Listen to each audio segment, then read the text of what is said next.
Nizam sugar factory పునరుద్ధరణ committee అధ్యక్షుని గురుజల్ Rajireddy, ex-MPP Metpally. నిజంగా పునరుద్ధరణ జరుగుతుంది అనుకుంటున్నారా మీరు? మేము పునరుద్ధరణ జరగాలని ఒక కమిటీ వేసి దాన్ని పెద్ద ఎత్తున పోరాటం చేసి ఇవాళ పోయిన ఎన్నికలలో ముఖ్యమంత్రి బిడ్డ కవితను ఓడగొట్టడం జరిగింది. కేసీఆర్ గవర్నమెంట్లో ఎంత పెద్ద ఎత్తున ఉద్యమం చేయాలో అంత పెద్ద ఉద్యమం చేసినాము.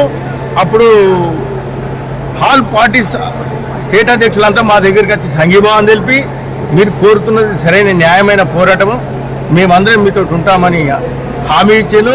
ఆ హామీ ప్రకారంగానే ముఖ్యమంత్రి రేవంత్ రెడ్డి అప్పుడు మా దగ్గరికి సంఘీభావం తెలపడానికి వచ్చాడు.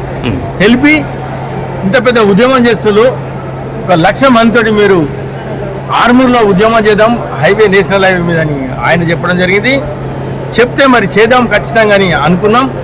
మళ్ళీ విడతా ఆయన నిజాం షుగర్ ఫ్యాక్టరీకి వచ్చి సందర్శించి పాదయాత్రలో మరి నిద్ర చేయడం జరిగింది.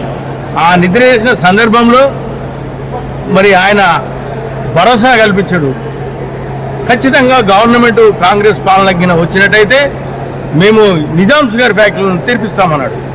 అప్పుడు మాకు ఇంకా ఎక్కువ భరోసా కలిగింది.